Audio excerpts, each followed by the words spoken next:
5 बहुओं का एक कमरे का ससुराल। सुमन और अशोक के 5 बेटे थे, जिनमें से उसने अपने 3 बेटे की शादी कर दी थी, लेकिन वह बहुत गरीब थे।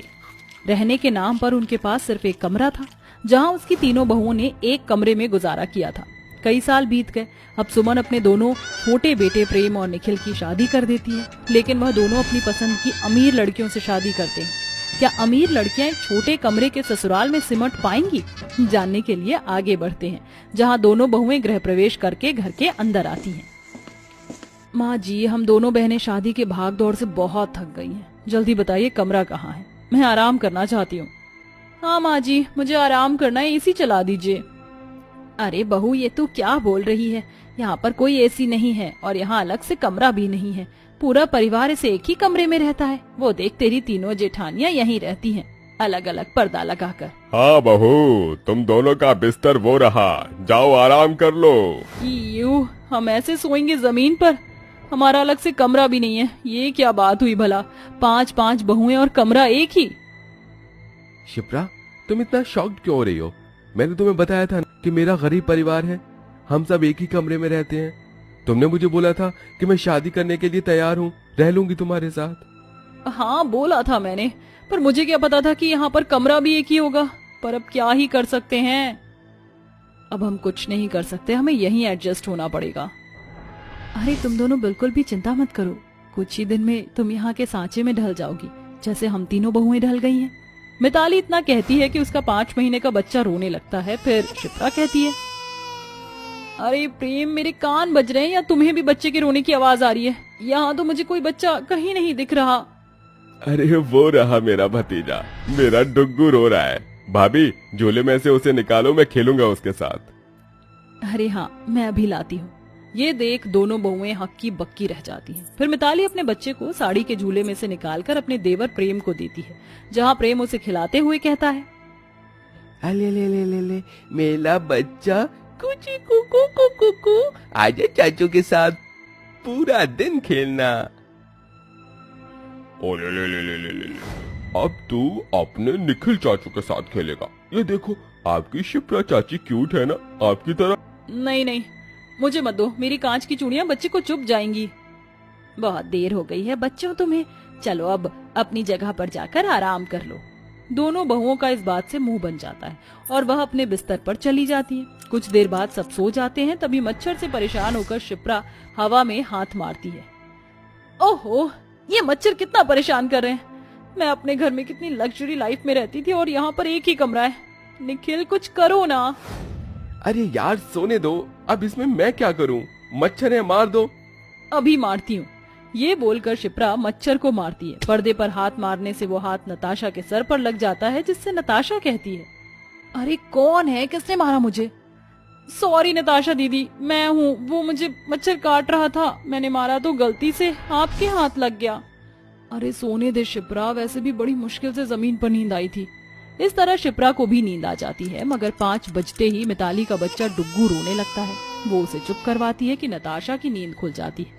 नताशा अपने कान पर तकिया रखकर सोने की कोशिश करती है। इतने में सास कमरे की लाइट जलाकर कहती है, अरे नहीं बहुओं, जल्दी से उठ जाओ, कुलदेवी के मंदिर जाना है। वैसे भी डुग्गू ने तो जगा ही दिया है।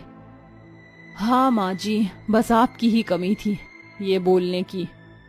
हे भगवान, इस एक कमरे के ससुराल में तो एक रात गुजारना मुश्किल हो गया। नींद भी पूरी नहीं हुई मेरी तो अभी, पता नहीं और आगे क्या होगा। ये सुनकर 5 बहुएं नहा धोकर तैयार हो जाती हैं। फिर सुमन के साथ कुलदेवी मंदिर के दर्शन करके घर लौटती हैं और दोनों नई बहुएं अपनी पहली रसोई का खाना बड़ी मुश्किल से स्टोव पर बनाती हैं। इसमें उनकी तीनों जेठानियां मदद करती हैं, जिसे खाने के बाद सास ससुर कहते हैं, अरे वाह बहुओं, मानना पड़ेगा, तुम दोनों ने तो अमीर घर होने के बावजूद भी स्टोव पर बहुत अच्छा खाना बनाया है। हाँ बहू, ये तो है, और इसलिए अब मुझे तुम्हें शगुन भी देना चाहिए। ऐसा कहकर अशोक अपनी जेब 2 बार टटोलकर बहू को 51 रुपए देता है और सास दोनों बहू को चांदी की पायल देती है। बहू जो भी है यही है, ये लो। कोई बात नहीं माँ जी। अरे माँ जी, आपने दोनों बहुओं को बहुत अच्छा गिफ्ट दिया है। मेरे और दीदी के टाइम पर तो आपने 11-11 रुपए हाथ पर रखे थे। अच्छा, इस तरह दोनों नई बहू बाकी तीनों बहुओं की तरह ससुराल की जिम्मेदारियां संभाल लेती हैं। वक्त बीतता है, दोनों बहुओं को अपनी लग्जरी लाइफ छोड़कर ससुराल के एक कमरे में ही संघर्ष करके रहना पड़ता है, जहाँ उनकी नींद भी पूरी नहीं हो पाती थी। वहीं पूरा परिवार एक ही कमरे में रहता था। फिर एक दिन सुमन अपनी पांचों बहुओं को बिठाकर नई बहू से कहती है, बड़े दिन बाद तुम पांचों मेरे सामने एक साथ बैठी हो, वरना काम ही करती रहती हो। शिप्रा, नताशा बहू, अब बताओ तुम दोनों मुझे चंगू मंगू की खुशखबरियां कब दोगी? माँ जी, कहाँ से आपको खुशखबरी दें? इस छोटे से ससुराल के एक कमरे में घर के सभी सदस्य की आंखों के सामने रहते हैं। मुझे अपने पति के साथ वक्त गुजारने का एक लम्हा नहीं मिलता, और जैसे तैसे ससुर जी बाहर होते हैं तो जेठानियां और जेठ जी तो इसी घर में होते हैं। वही तो, और जो रातें होती हैं उन्हें तो हम मच्छर मारने और डुग्गू के शोर में बिता देते हैं। मुझे तो हैरानी इस बात की है कि जेठानी जी ने इस माचिस के डिब्बे जैसे घर में इस चंगू मंगू को कैसे जन्म दे दिया। अरे नताशा, इस घर में सभी शुरू से ही ऐसे ही रह रहे थे, तो हम भी एडजस्ट कर रहे हैं।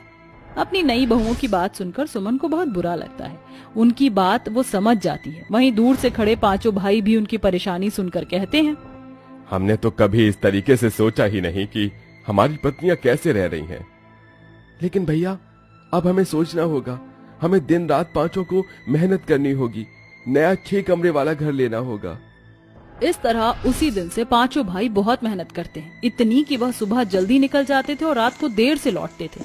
इस बात से उनकी पत्नियां भी परेशान थीं, लेकिन वह किसी से कुछ नहीं कहते थे। वहीं दूसरी ओर पांचों बहू भी घुल मिल कर घर में अच्छे से रहने लग गई थी। नताशा और शिप्रा घर के काम किया करती थी। ऐसे ही एक दिन पांचों भाई कहते हैं, माँ, पिताजी और आप सभी जल्दी से सामान बांध दीजिए, हमें कहीं जाना है। अरे जल्दी कीजिए, हमारे पास वक्त नहीं है। क्या हुआ बेटा, इस घर में हमें कोई निकाल रहा है क्या? मुझे टेंशन हो रही है बेटा, आखिर हुआ क्या? हमने कहा ना माँ, बताने के लिए वक्त नहीं है। जल्दी से कीजिए, कहीं हमें जाना है। अपने बेटों की ये बात सुन पूरा परिवार जरूरी सामान बांध लेता है, जिसके बाद पांचों भाई उन सभी को नए घर में ले जाते हैं। और उस नए घर को देखकर नताशा कहती है, अरे प्रेम, ये इतना बड़ा घर किसका है? तुम यहाँ क्यों लाए हो हमें? ये हम सब का घर है। अब से हम सभी अपने नए घर में रहेंगे।